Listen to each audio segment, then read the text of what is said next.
Akkam jirtu kabajamoota fi jaalatamtoota hordoftoota biiftuu Oroo bakkuma jirtanitti nageenyi keenya kan kabajaatiif kan jaalalaa isin haa ga'u isiniin jenna itti aansuudhaan oduu sa'aa kana qabannee dhiyaannee jirra. Hanga dhuma sagantaa kanaatti nu wajji turaan affeerraa kenna kun biiftuu Oroodha keessani jajjabeeffadhaa laayikii sheer godhuu hin dagatina. Kallattimaan gara mata duree oduu amma qabadhetti yeroo dabru oduun jalqaba. Mootummaan lakkoofsa gabatee konkolaattota haaraa ifoomsee jira. Lakkoofsa gabatee konkolaattota kanaan dura akka naannoleetti ture kan hojiirra jiru dhabamsiisuun lakkoofsa gabatee Itoophiyaa takkitti mul'isu kan agarsiisu kan kana dura sirnoota dabran keessa hojiirra ture gara hojiitti deebisuuf hojii isaa xumuree ifoomsee jira. Oduun itti aanu oduu oolmaa Oromiyaati. Oduu oolmaa Oromiyaatti lolli Oromiyaa bakkoota garaagaraatti zoonilee godinaalee aanaalee garaagaraa keessatti fufteedhaan tibbana haala adda ta'een guutuu Oromiyaa keessatti haala jedhamuu danda'uun itti fufee jira. Lola Oromiyaa keessatti itti fufe kanaanis miidhaan guddaan namoota nagaa irrattis dhaqqabaa jira. Waraanni bilisummaa Oromollee bakkoota garaagaraatti haleellaa raawwataa jiruun loltoota mootummaa hedduu hojiin ala taasisu meeshaalee waraanaa hedduu irraa hiikkatuun injifannoo guddaa irratti argataa jira yoo jedhu mootummaan tarkaanfii gama isaatiin fudhataa jiruun humna riphee lolaa parsantii 50 ture gama parsantii 2tti gadi buusee hedduu isaanii bittinneessuun sadarkaa parsantii haftee lamaan funaanuu irra jirra jechuudhaan ibsa kennee jira. Guutuu odeeffannoo kana qabannee jirra. Guutuu odeeffannoo kanneeniitii fi kan biroo wajjin isin wajjin ka turu ani Barisoo Ganamooti. Guutuun odeeffannoo akka itti aanu kanatti wal duraa duubaan isiniif dhiyaatu. Biyyeen Itoophiyaa kaarbeenii guddina midhaaniitiif murteessaa ta'e dhabamaa jiraachuu qorannoon tokko mirkaneessee jira. Biyyeen lafa qonnaa Itoophiyaa kunuunsa dhabuu fi dhiqama irratti dhaqqabaa jiruun kaarbeenii orgaanikii guddina biqiltootaatiif akkaan barbaachisaa ta'e saffisaan dhabaa jiraachuu qorannoon erz.com jedhu ifoomsee jira. Kaarbeeniin orgaanikiin biyyee oomisha midhaaniitiif faayidaa hedduu qaba. Tokkoffaa guddina midhaanii gabbisuun oomishni gahaan akka argamu taasisa. Lammaffaa biyyeen bishaan akka qabatu taasisa. Akkasumas biyyeen akka gabbatu gargaara. Yoo kaarbeeniin orgaanikii biyyee keessaa dhabame immoo wantoonni kun gadi bu'u. Wantoonni kun yoo gadi bu'an immoo oomishni gadi bu'u. Oomishni yoo gadi bu'e immoo biyyattii beelaaf saaxila. Akkasumas hongeef biyyattii saaxiluudhaan rakkoo guddaa uumuu danda'a jechuudhaan rakkoo dhaqqabuu danda'u ifoomsee jira. Gadi bu'uu yookaan dhabamuu kaarbeenii orgaanikii biyyee keessatti sababoota kan jedheenis eeree jira. Isaaniin keessaa muraasni hafteewwan oomisha qaarama fi citaa jechuudha. Ooyiruu hambisuu dhiisuu inni biraa faltii loonii fi baayoomaasii tajaajila mana keessaaf oolchuu akka ta'e qorannoon erz.com jedhu kun agarsiisee jira. Qorannoon kun furmaatallee kaa'ee jira. Furmaata kan jedheen hafteewwan oomisha ooyiruu dhiisuu citaa fi qaarmaa jechuudha. Akkasumas dhoqqee loonii shishii fi gataawwan biroo kompoostitti jijjiiruudhaan akka xaa'oo uumamaatitti gargaaramuun murteessaadha jedhee jira. Dhumarratti gabbina biyyee fooyyeessuuf amma kaarbeenii orgaanikii biyyee keessaa ol kaasuudha. Kana godhuuf immoo mootummaa fi hawaasni qindoominaan hojjetuu qaban jechuudhaan rakkoo kana furmaanni kaa'amuu akka qabu akeekee jira. Oduun itti aanu kun oduu ammeedha yookaan immoo breaking news. Innis mootummaan lakkoofsa gabatee haaraa konkolaattota ifoomsee jira. Mootummaan bilxiginna lakkoofsa gabatee akka naannoleetti kana dura jiru dhabamsiisuuf karoora akka qabu kana dura dubbatee ture. Kana qofaa miti mallattoolee sabaa fi sablammoota ibsan hundumaa wantoota maqaa isaaniitiin moggaafaman dhabamsiisuuf karoora akka qabu irra deddeebi'ee dubbataa ture. Mootummaan balleessee sirna qeenxeetti deebisuuf kan deemu lakkoofsa gabatee konkolaataa naannolee moggaafame qofa osoo hin taane wantoota fi dhaabbilee maqaa naannoleetiin moggaafaman hundumaa dhabamsiisuuf karoora qaba. Mootummaan bilxiginnaa kana dura dhaabbileen kamuu maqaa naannoleetiin moggaafamuu akka hin qabne fakkeenyaaf dhaabbileen akka baankii misoomaa Oromiyaa, baankii gamtaa Oromiyaa akkasumas hanga garee kubbaa miilaatitti gadi bu'uun Walaayittaa Diichaa, Sidaamaa Bunnaa kan jedhaman maqaa isaanii akka jijjiiratan akeekkachiisee ture. Kun immoo qaamota garaagaraatiif hin liqinfamne. Kanarratti hundaa'uudhaan hedduun isaanii akka yaada mormiitti kan dhiyeessan mootummaan kun mootummaa sirna qeenxee leellisu. Mootummaa afaan tokko Itoophiyaa tokko alaabaa limmuxii takka jedhu amantii tokko jedhu. Sirna kana dura mirga sabaa fi sablammoota hacuucee sabaaf sablammoonni qabsoodhaan ofirraa lafa kaa'an uummata irratti deebisuudhaaf kana qofatti kan dhaabbanne sirna federeeshinii diiguudhaan maqaa Itoophiyaa aandinaat jedhu da'oo godhatuudhaan saba biyyattii guutuu yookaan sabaaf sablammoota bakka tokkotti cafallaquun ol aantummaa sirna saba tokkoo jalatti kuffisuu fi hojii hojjetamaa jiru jechuudhaan kan mormanidha. Karoorri kun kana dura dubbatamaa ture amma hojiittiin seenamee hojiitti hiikamuuf takka jedhamee jira. Takka jedhamee kan jalqabees lakkoofsi gabatee konkolaattota haaraan ifoomee jira. Ministeerri geejjibaa fi loojistikii lakkoofsa gabatee konkolaattota haaraa ifoomsee jira. Ministeera geejjibaa fi loojistikii dhimmicha ilaalchisee miidiyaaleef ibsa kennee jira.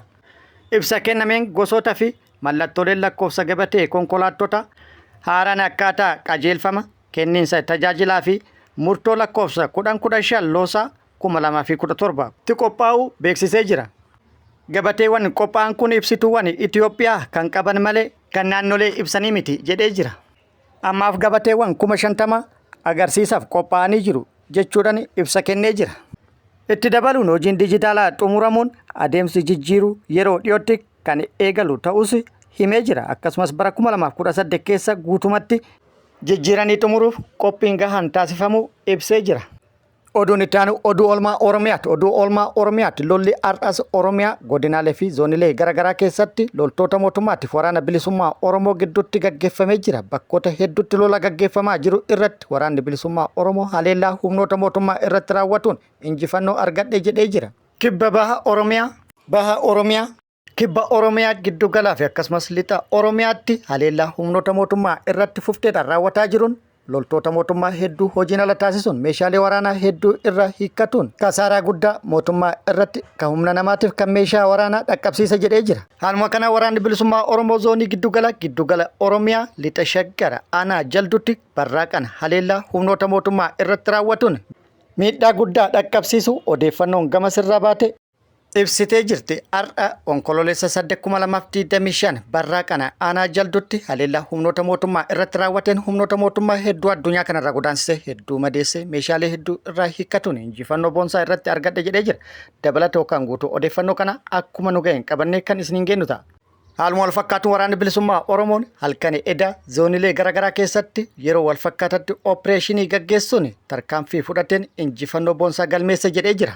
Halkan onkololeessa 7,2025 kibba Oromiyaatii fi kibba baha Oromiyaatti oopereeshinii halkan keessa humnoota mootummaa irratti raawwateen humnoota mootummaa hedduu hojiin ala taasisuun injifannoo boonsaa argadhe jedhee jira.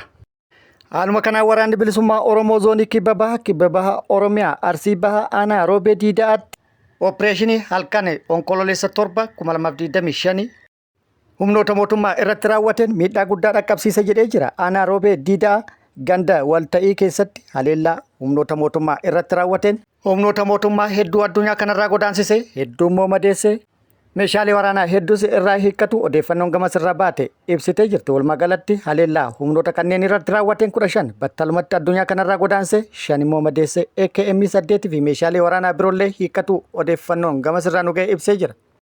Haaluma wal fakkaatu waraanni bilisummaa Oromoo zoonii baha Oromiyaa Harargee lixa aanaalee garaagaraa keessatti tarkaanfii loltoota mootummaa irratti fudhatee miidhaa guddaa dhaqqabsiisuun injifannoo boonsaa argadhe jedhee jira. Guyyaa tokko dura haleellaa kana kan raawwate aanaa Ciroo, aanaa Hancaar akkasumas aanaa Gubbaa Qorichaatti yoo ta'u haleellaa raawwate kanaan miidhaa guddaa dhaqqabsiisuu beeksisee jira. Haaluma kanaan waraanni bilisummaa Oromoo Harargee lixa aanaa Ciroo Araddaa Waachuu Geellee jedhamutti haleellaa humnoota mootummaa irratti raawwateen humnoota mootummaa 20 addunyaa kanarraa godaansisee 15 madoona adabee meeshaalee hedduus hiikkatu odeeffannoon gama sirraa baate ibsitee jirti. Aanaa Hancaaritti haleellaa humnoota mootummaa irratti raawwate miidhaa dhaqqabsiisuuf injifannoo argatu guyyaa kaleessa isiniin geennee turre oduu dabalataa qabna. Aanaa Hancaar Araddaa Aladee ganda duwwaa 3 jedhamutti haleellaa humnoota mootummaa irratti raawwateen humnoota mootummaa 15 addunyaa kanarraa godaansisee 7 madoona adabee AKM 10 irraa hiikkate hidhannoo 25 gumbii 44 F1 5 akkasumas meeshaalee biroollee hiikkatuun beekamee jira. Haaluma wal fakkaatu waraanni bilisummaa Oromoo zoonii baha Oromiyaa aanaa Gubbaa Qorichaattis haleellaa humnoota mootummaa irratti raawwateen injifannoo argadhe jedhee jira. Aanaa Gubbaa Qorichaa Araddaa Siree Sadoo 23 jedhamutti tarkaanfii fudhateen tikoota mootummaa 2 qabee akkasumas kaabinoota 2 to'atee meeshaa waraanaa irraa hiikkatu odeeffannoon gama sirraa baate ibsitee jirti. Akkasumas waraanni bilisummaa Oromoo zoonii kibba Oromiyaa Gujii lixaa aanaa Qarcatti Halkan onkololeessa torba 2025 opereeshinii gaggeessee ture. Opereeshinii gaggeessan mooraa waraana mootummaatti itti dhaquudhaan haleellaa humnoota mootummaa irratti raawwateen miidhaa guddaa dhaqqabsiisuu odeeffannoon gama sirraa baate ibsitee jirti. Dabalata odeeffannoo kana akkuma nu ga'een qabannee kan dhufnu ta'a. Tibba kana achuma Gujii Lixaa bakkoota garaagaraatti fufteedhaan haleellaa loltoota mootummaa irratti raawwataa tureen waraanni bilisummaa Oromoo miidhaa guddaa dhaqqabsiisaa ture. Akkasumas aanaa Qarcattis haleellaa fufteedhaan raawwataa tureen edas itti deebi'uudhaan haleellaa raawwateen miidhaa dhaqqabsiisee jira jedhee jira. Walumaa galatti oduun tarkaanfii baay'eedha. Gabaasuufillee kan namatti hin tolle sadarkaa namatti hin tolle irra qaamee jira. Sababni isaas lammiileen miidhaan irratti dhaqqabaa jiru kunis lammii biyya keenyatti waan ta'eef kanarra nageenyi filatamee rakkoon jiruun mariidhaan furame ummataaf nageenyi osoo laatame waan filannoo hin qabneedha. Hedduun immoo gaafataa jiru nageenyi nuuf haa bu'u nagaa nuu buusaa jechuudhaan hedduun bu'anii gaafataa jiran.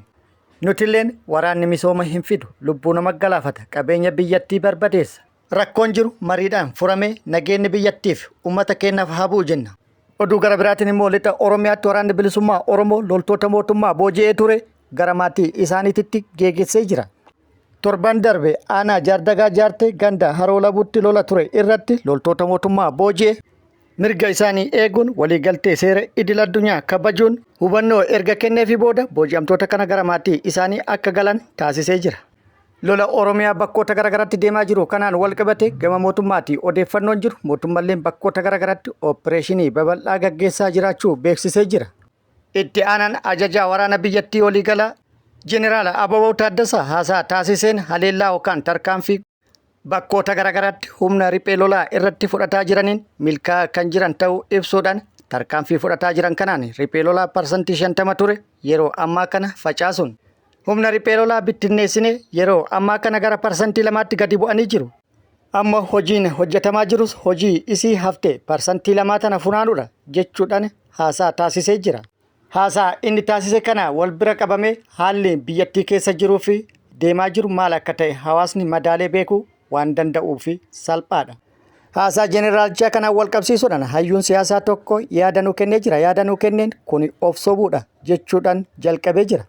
Yaada nuu kenneen waggaa 7 guutuu isaan inuma balleessan parsantii 10tti galchan 5tti galchan amma parsantii 2tti galchanii jiru. Garuu wanti lafarra jiru faallaa kanaatti humni isaaniitu humna riphee lolaa dura dhaabbachuu dadhabee yeroo ammaa kan sadarkaa mo'amuu irra jiru.